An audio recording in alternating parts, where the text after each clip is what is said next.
Good afternoon, everybody. My name is Sasha Forson. I'm the Assistant Director of Nebraska, and I would like to welcome you all to our webinar today, A Conversation with Emily Roehler.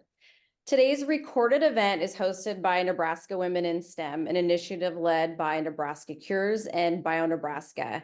And I also would like to note we just celebrated the second anniversary of this partnership where we kicked off our Women in STEM study. So exciting to continue to bring opportunities like this to you. At Nebraska Women in STEM, our mission is to reduce barriers for women in STEM and to create an environment where they can thrive. Part of that mission is bringing you event or conversations like this one today with Emily. Also, make sure that you regularly check our website, nebraskawomeninstem.com, for our Women in STEM profile series, as well as other upcoming events that you can be a part of.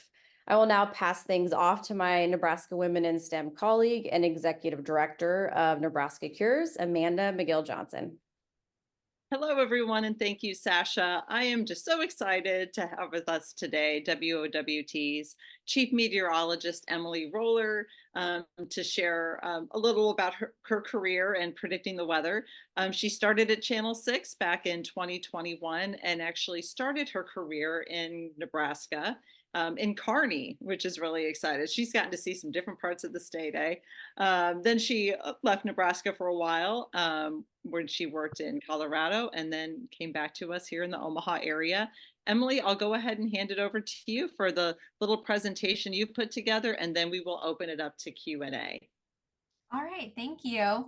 I'm going to go ahead and share my screen here.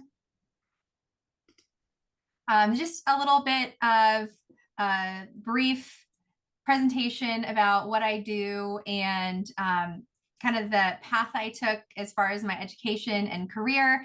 Currently, I'm working at Channel 6. This is the rest of our weather team. We have Rusty, of course. He is our chief in the mornings. I am the chief in the evening. We have Jarrett. He's a newer addition.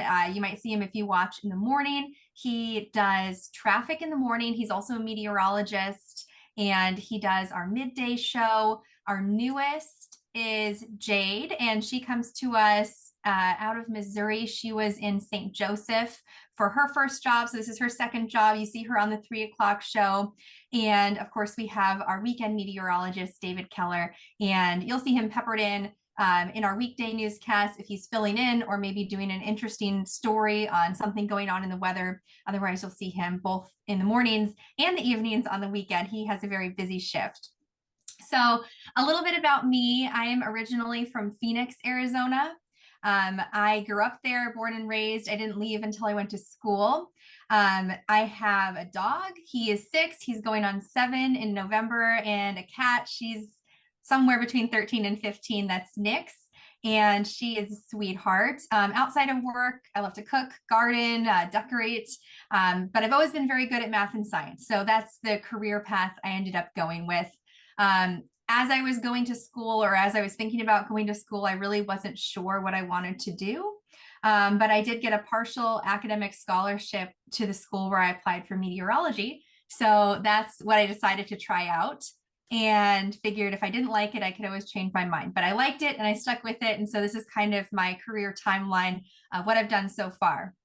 So 2008 to 2012, I was getting my bachelor's in meteorology from Western Connecticut State University. I'll talk a little bit more about my education coming up. During that, my last summer in school, I was a weather intern in Phoenix. And from there, I moved to Kearney, Nebraska right after I graduated. I was there for 2 years.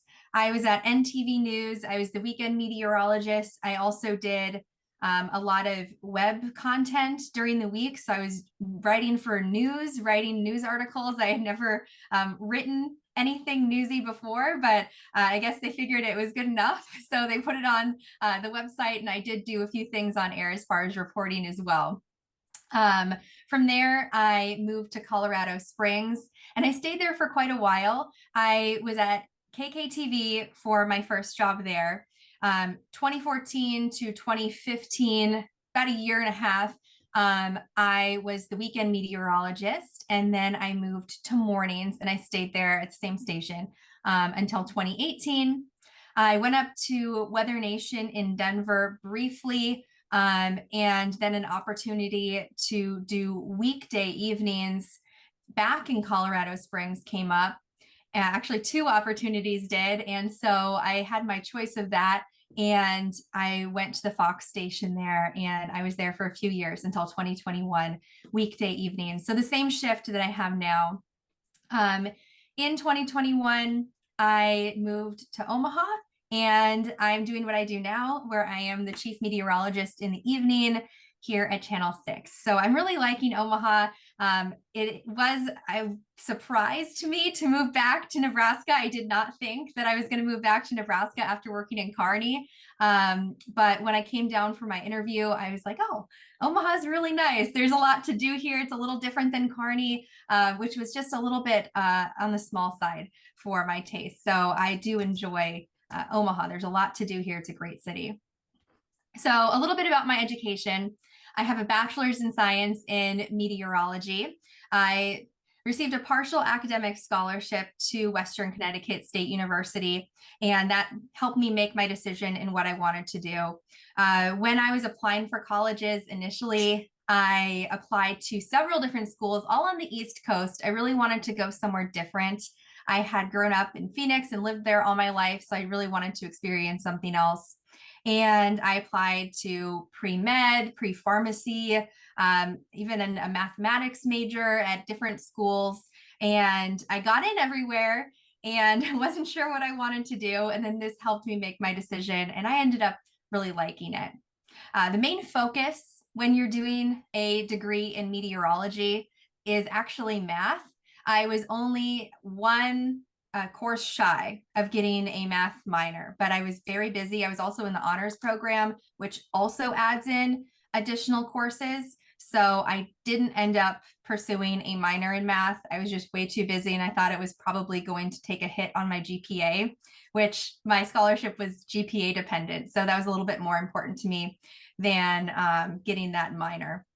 I did a lot of calculus, 1 through 3, some take 4, which would be ordinary differential equations. And that's where I stopped. I tried that class and I didn't need it for my major, and I knew it was not going to do good, so I just dropped it. But also, in addition to that, we do physics, quite a bit of physics.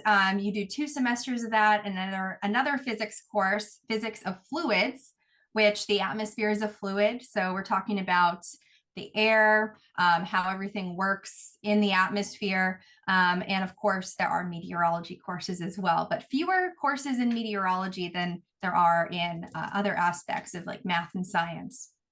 So on a typical day, this is what I do day to day, Monday through Friday. So I come into work 1:30 in the afternoon. If you do the morning shift, you come in closer to 2:30 or 3 in the morning, depending on what time your show starts. So that can be a very early day.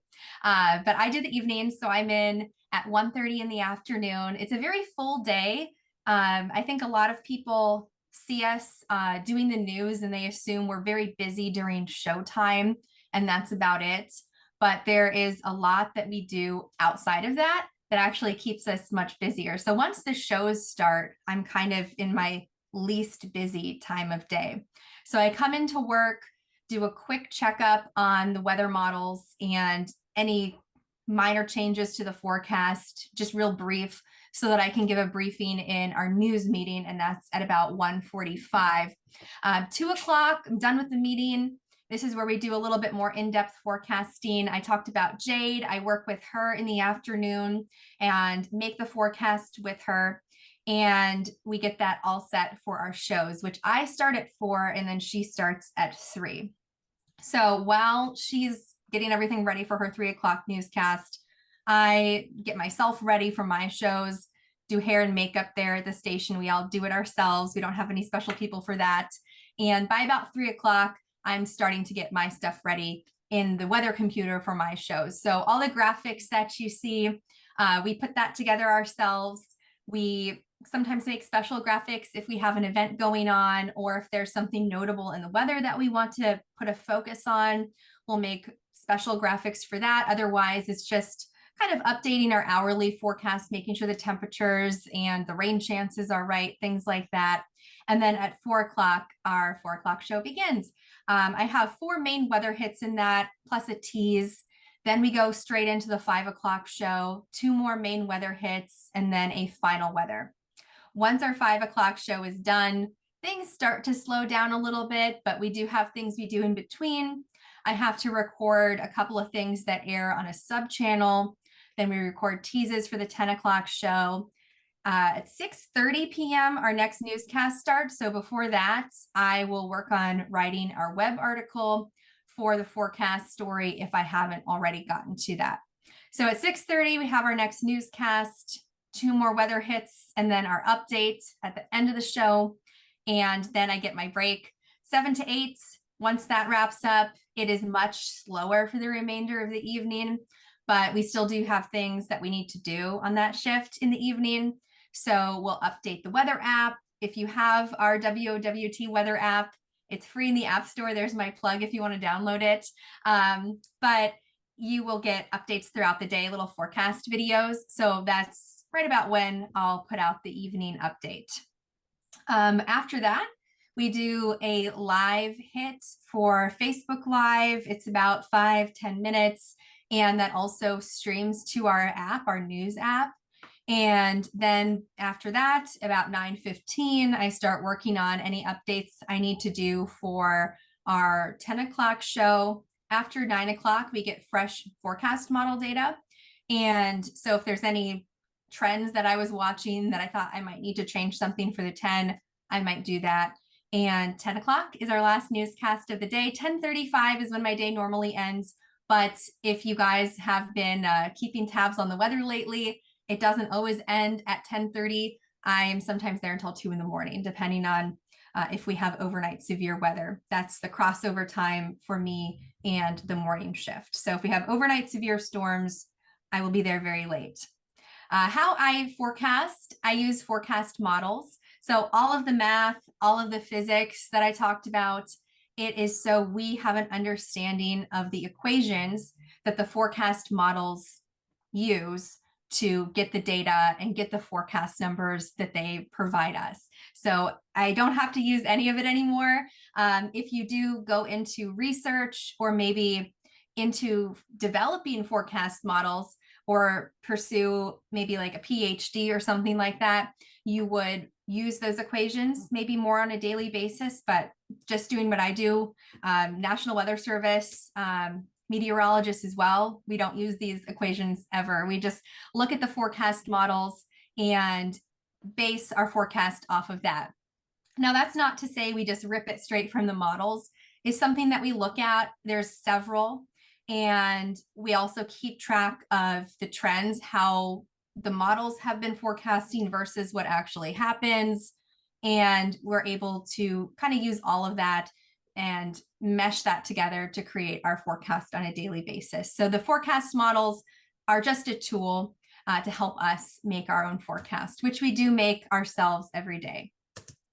This is my forecast sheet, just to get a little insight in what it looks like. We have a 10-day forecast. So I write down my notes on, these are the European model and the GFS. These are 2 main forecast models that I use every day. So I have a little section for each one. I make my notes. I have another section for notes from other forecast models or trends that I'm watching.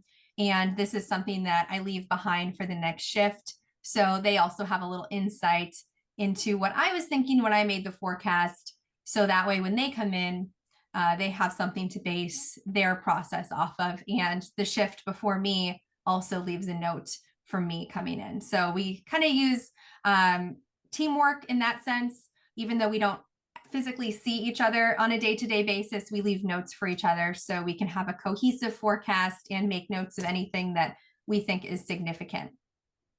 So outside of work, I also do a lot as far as community outreach with weather, with community events, things that are not weather related at all.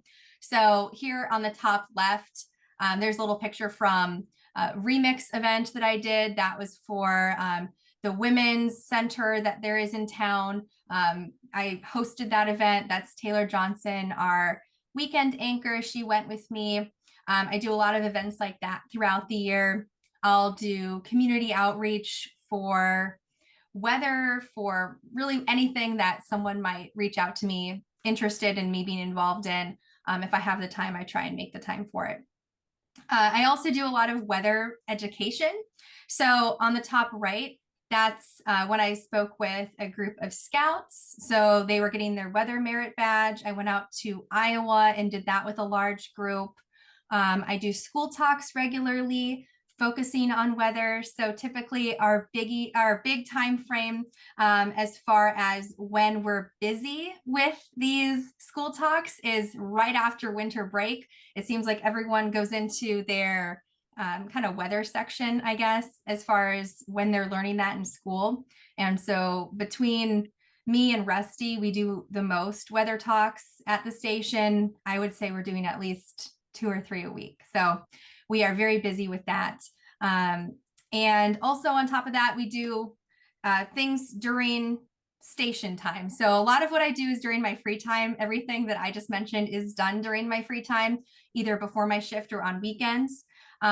We also do stuff during station time where we have food drives, toy drives, and you'll see that on air as well. So I do things in my free time on station time as well to just be present in the community and try and give back a little bit. And also if it ties in with weather and education, that's always a plus. So it's a little picture of our 10-day forecast, not a recent one, but it looks pretty similar to our forecast that we have going this week, a little bit warm. A little studio tour. This is the desk and the large array monitor off in the back. We do weather there. We also do weather at the Weather Center. This is a touch screen. If you watch during severe weather season, we're using this a lot for our weather updates, our cut-ins, our continuous coverage. It allows us to play around on the radar and really talk about what a storm is doing. And then this is a smaller monitor.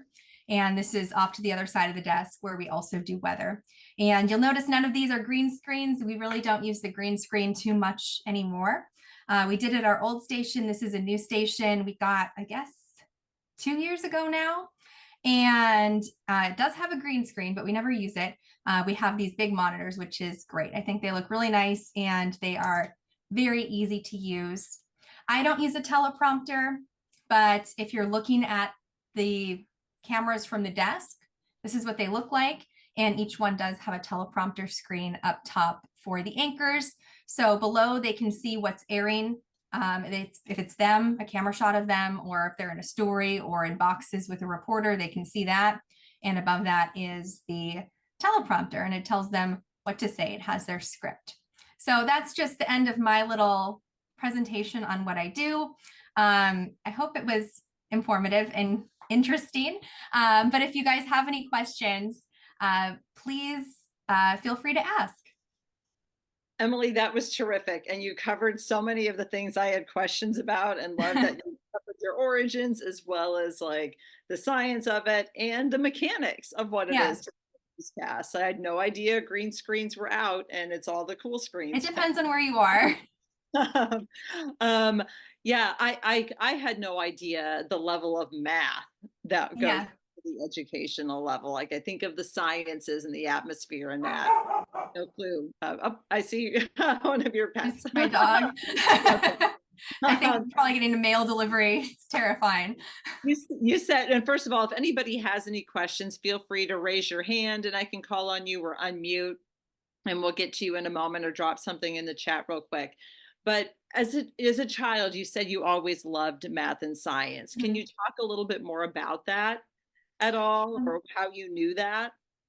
I just always was really good at it. And I'm not sure if it was a product of how I was raised or if it was just something that I was good at naturally. I mean, everyone has like an aptitude, but my mom is a teacher. So when summer break rolled around, every day I would have math worksheets and also required reading I had to do during the summer so that I wouldn't fall back behind when the next school year started. So she did have me doing all of that in the summer. Like I wasn't spending my whole summer doing math worksheets, but I had one I had to do every day. And yeah, so she was always very encouraging of that. I had a wide variety of other interests, but I guess it's just what I enjoyed and what I was good at. And it seemed maybe like a natural progression into college to do something related to that. That's terrific. My other question before we get to other folks is just about this season has been crazy. There's been a lot of extreme weather. And I think all of us were kind of maybe caught off guard by those storms back in April with the Yeah. tornadoes that kind of hit the outskirts of town. What was that like? Both like predicting it and saying, folks, this is coming, but then also living through that experience in the middle of the day. You know, it's interesting because literally the day before, and it was scheduled for the day of, but we changed it because of the forecast. I had an interview with a radio program just about the weather. And they were asking me what my most memorable weather day was that I've ever had in my career. And I said, oh, I really don't have one. And now, the very next day, I would have to say that that definitely is the most memorable. And I had done a story earlier this year for our storm week, and it had been about how our tornado number trends, based off of looking at the numbers since 1950, were really low for about 20 years. So what happens if you look at the numbers, we have about 10 years and then a spike, and 10 years and then a spike. And then we've kind of been sitting for 20 years without seeing a big spike. And so I talked to them about why they think that might be, if there's any reason for this, because people who have lived in Nebraska for a long time, I think they've noticed, they're thinking, oh, it really hasn't been as stormy as what I remember growing up. And, you know, there's really not a good reason for why that is. It's more of chance. The last several years, our flow kind of that takes the storms through has been steering them into Iowa instead of into Nebraska. And this year, as we shift into a La Nina, that was one of my questions for the National Weather Service office. Like, how do you think that's going to impact our numbers? And it can tend to be a stormier season. And that's definitely what we've seen this year. What was it like then? Like, as you don't really know what's happened, for someone who's on air, who's using these different models, but also videos coming in from people, right? Like the different inputs. Can you talk a little bit about that? As far as the coverage, I would say it was very easy for us to do. We had the whole team there. It wasn't a surprise that we were having a very busy weather day. Obviously, you don't ever expect a tornado to just roll through Omaha. I think we've gotten very lucky for a long time that we haven't had a tornado hit the city. They tend to miss, and there's no reason for that either. But we were as prepared as we could have been. We had the whole team there. We had chasers out live. We had video of the tornado. The storm that moved through Lincoln is the one that ended up impacting the west side of Omaha. And so we had video of that tornado as it was coming our way. So it really wasn't a surprise to us that the tornado threat was moving in. So I feel as though if someone were watching from start to finish, that would have given them a lot of heads up. I know that's not always the case. People aren't just glued to their TV throughout a whole severe weather event. They're living their lives. But as far as if someone were to tune in to get that information from us, to get the weather coverage, I think it went really, really well. It was obviously a very tiring day, but easy to do in the sense that we had all the tools we needed and the whole team doing that coverage. I'll get to, I have a million questions, but I'm going to get to some of them. People have popped into the chat too here.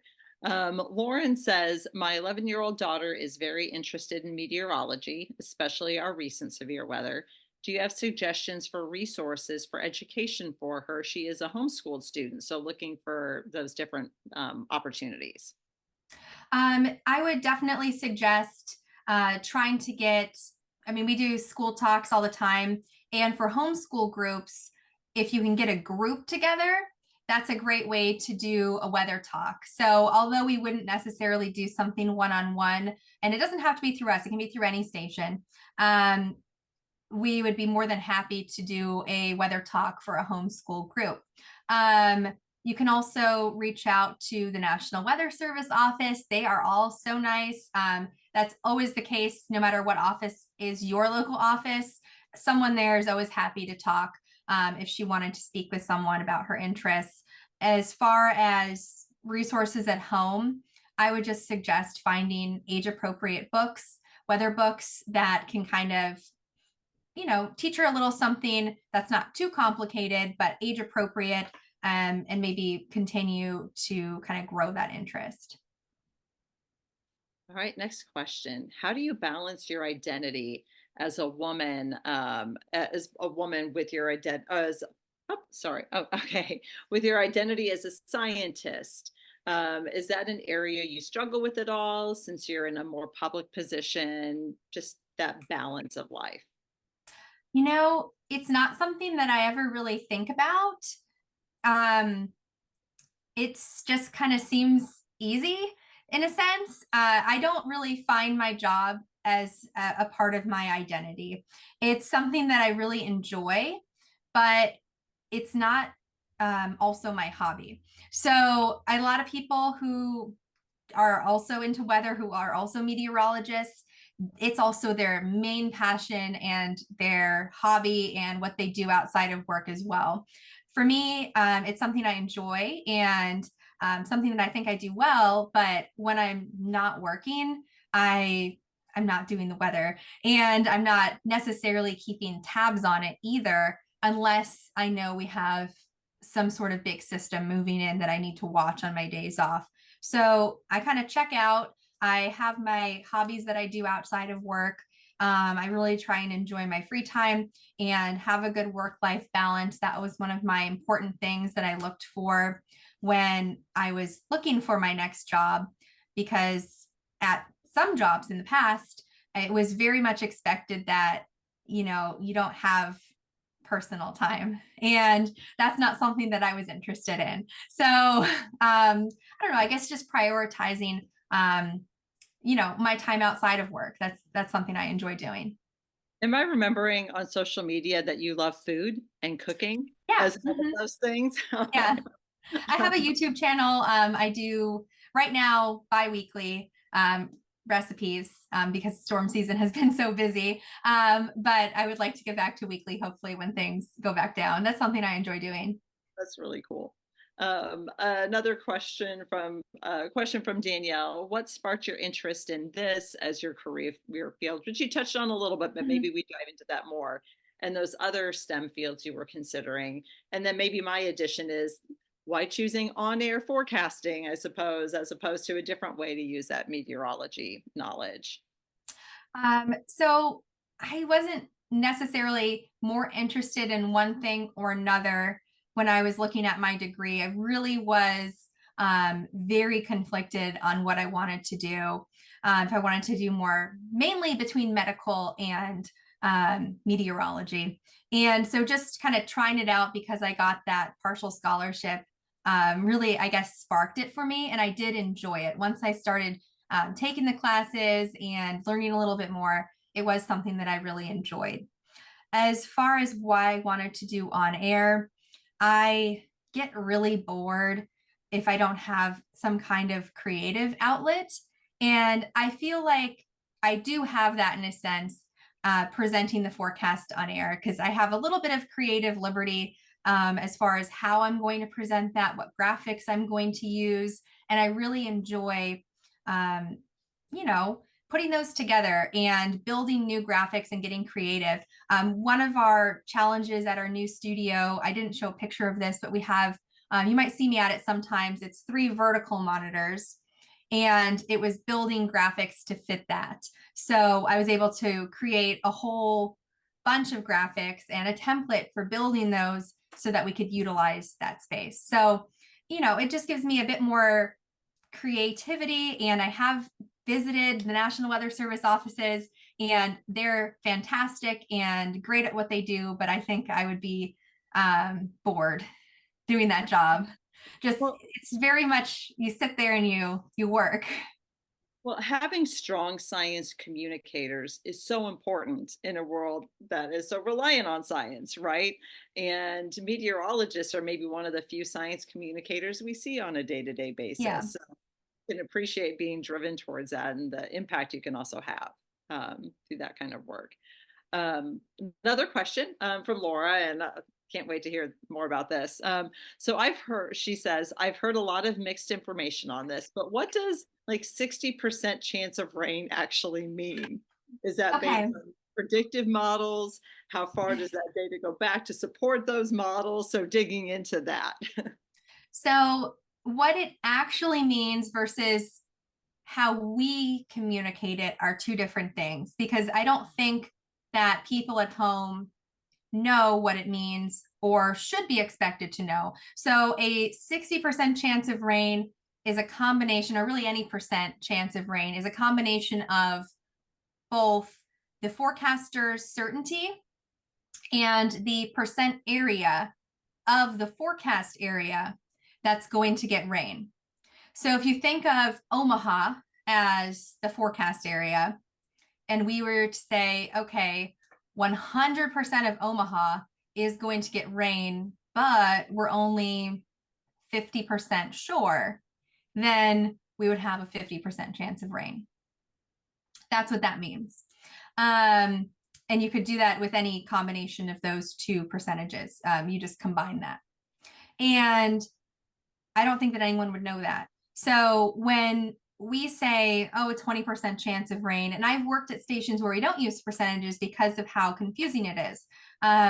It just means 20%, oh, slight chance. We get up to 30%, still slight, but a little bit better. We never use 50 because it's confusing. I think people think it means we don't know. Oh, it could rain or it couldn't. I think that's the communication aspect of things. It kind of makes you seem uncertain.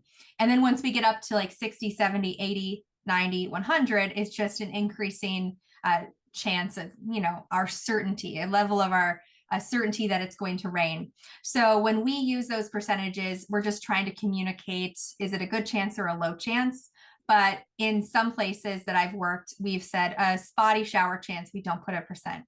We'll say rain likely, or just rain if it's going to rain, or snow. So it just depends where you look, where you get your information. And that's where I think communication is important as well. Rarely would I say, oh, we have a 20% chance of rain at 2 p.m. I would say, oh, we'll have a couple of spotty showers around. Most people will stay dry, but it won't hurt if you're spending a lot of time outside to have an umbrella, so it's just part of how we choose to communicate it, to get our meaning across, I guess, but we don't use the percentages in the same way that they are intended. Well, I know weather apps use them a lot, right? Yeah. So if you're just looking at it, it can be. It's like what accounts for the variance from like app to app or station to station? So as far as app to app, weather apps will either use their own like proprietary blend of weather models to come up with a forecast, or they just might really lean into one in particular.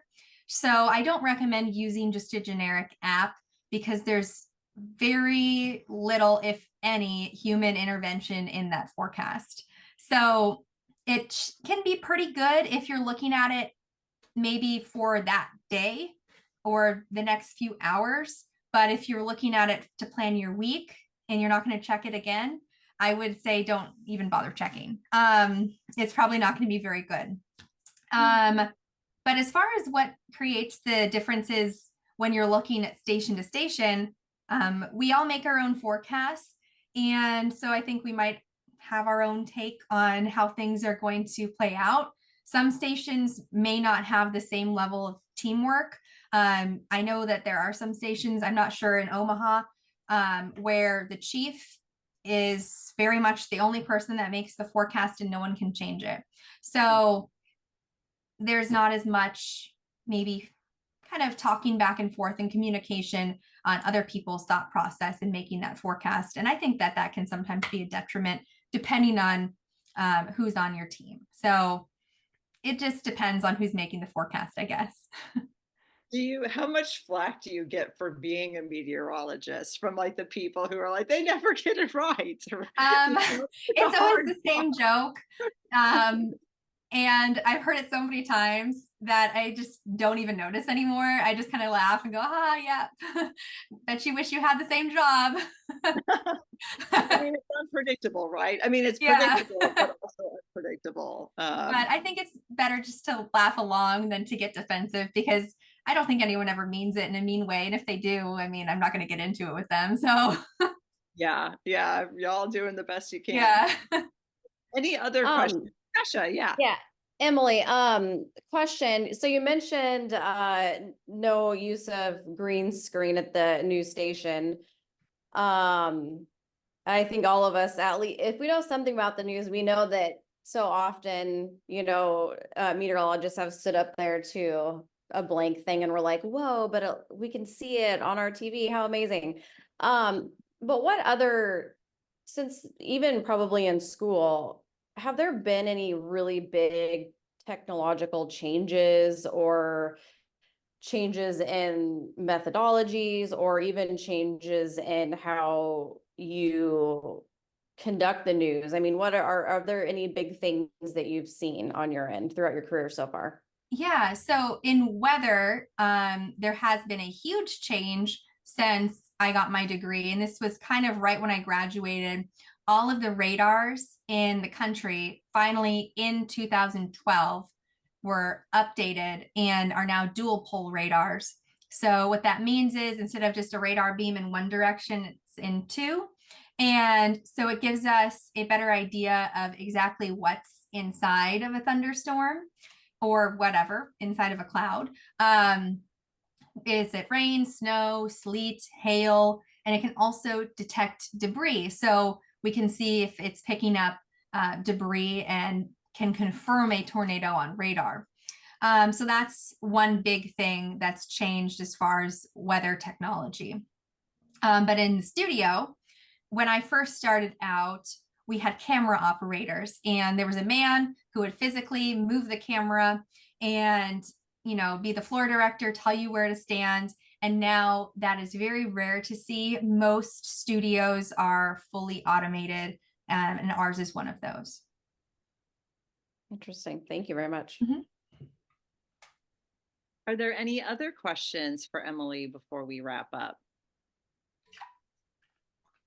Otherwise, thank you so much. How do you think that AI will impact weather forecasting? That's a good final question, perhaps.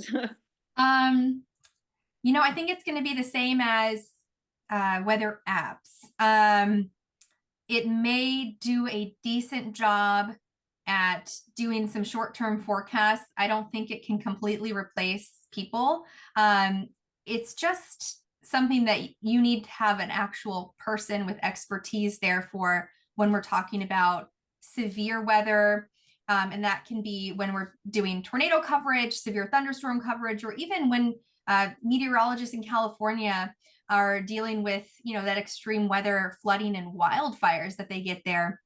I think that the aspect of severe weather, and we get so much of it across the country, I don't think that that can be trusted to AI technology. I just don't know that with so many changing variables and really the experience that you need to look at something and talk about what's going on or what could happen could be replaced with that technology. Great, thank you. Any other questions, Savannah? Do have one. Hi, Emily. It's great Hi. to meet you. My dad is a farmer from central Nebraska, and he was mentioning that they are wanting to work with, like the agriculture community is wanting to work with the meteorology community, especially on the tech aspect and the AI aspect, to create more predictions for when next year would be a better time to plant, for example, or to harvest, or to, go down on irrigation or up on irrigation, depending on the models. Do you know anything about agriculture and meteorology, like those partnerships? I'd love to hear it, or if anyone else does. So personally, I don't. I really focus just on, the short-term forecasting.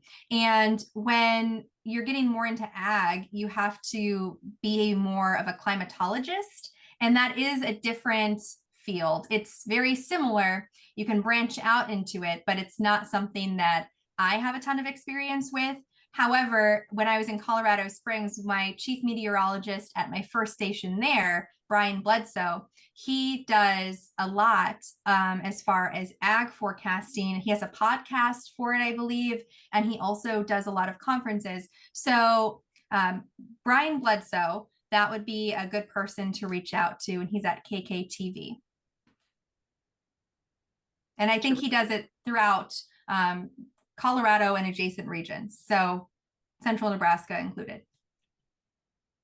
That's really great, that just the different elements and the difference between meteorology and climatology and the long-term and short-term pieces. Really good stuff. Any other final questions? Can turn your camera on and ask if you're feeling up to it. Otherwise, Emily, is there anything you would like to leave us with? I don't know, any other thoughts or advice for women in STEM? I don't know. I don't know why I didn't think to include this. I guess you never think about it until like it gets brought up. And you were asking me before this started about things, working in the field as a woman. So every year, the meteorology community, it started, a few years ago. We all ended up buying, like most meteorologists ended up buying, like the exact same dress from Amazon on accident, just because it was a really good on-air dress. And we started a Dress for STEM, which is every day, or every year, I should say, on Pi Day. Now it's transitioned from wearing the dress to wearing purple. And so we wear purple on Pi Day and then post about getting into STEM, especially the field of meteorology, as far as, the lack of women in the field. I believe as of this past year, the stats were less than 8% of the chief meteorologists are women. So we're just trying to get more representation in the field, or at least get people interested in getting into a STEM field with that hashtag and posting about it. How cool is that? I'm so glad you mentioned it, because for the group, I was telling Emily before we got started that I had the idea, we should invite a meteorologist to talk to us. And then I looked and I was shocked that there aren't more women in Nebraska at the various stations all over the state. And so I'm so glad that you were willing to join us and to learn about that little initiative within the community that you helped get started. Yeah, no, it's been great. I've enjoyed working in the field. I'm always one or two of the females on the team. So there's always a lot more guys on the team, but that's not really a huge surprise to me. I guess I didn't think about it too much because doing my degree, there was only like 3 of us. So yeah. In some cases, the undergraduate level is maybe more equal, but in that field, there were still more men. Oh, yeah. Fascinating. Well, thank you so much for sharing with us. Sasha, do you have any final thoughts?